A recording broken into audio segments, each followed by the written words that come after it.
భారత్ గీసిన జల వ్యూహం పొరుగుదేశాన్ని కోలుకోలేని దెబ్బతీస్తోంది.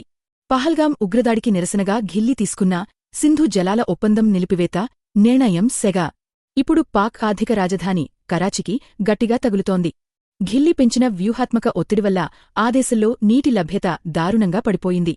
దీనికి ప్రత్యక్ష ఉదాహరణగా కరాచీ మహానగరం ఇప్పుడు చుక్క నీటికోసం అల్లాడిపోతోంది. సింధు ఒప్పందానికి బ్రేక్ పడటంతో కరాచీ నగరంలో నీటి సంక్షోభం ముదిరింది.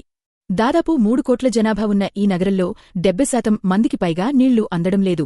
రోజుకు 400 మిలియన్ గ్యాలన్ల నీటి కొరత వేధిస్తుండటంతో జనం విలవిల్లాడుతున్నారు. 2 వారాలుగా చుక్కనీరు రాకపోవడంతో కరాచీ ప్రజలు అలమటిస్తున్నారు.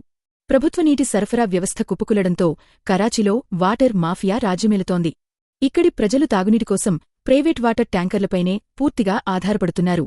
దీన్ని ఆసరాగా చేసుకుని అక్రమ నిర్వాహకులు రేట్లను ఇష్టారాజ్యంగా పెంచేసి దోచుకుంటున్నారు. ఎండలు మండిపోతున్న వేళ కరాచీ ప్రజలకు ఈ వాటర్ ట్యాంకర్లు కొనడం భారంగా మారింది.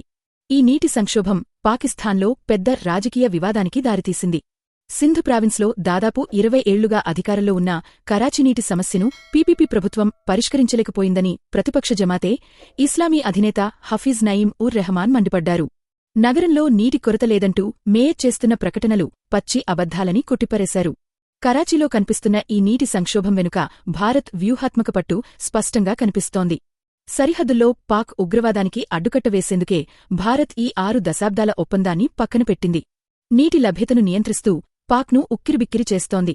పాక్ తన బుద్ధి మార్చుకుని ఉగ్రవాదాన్ని పూర్తిగా ఆపేవరకు భారత్ అస్సలు తగ్గేలా కనిపించడం లేదు.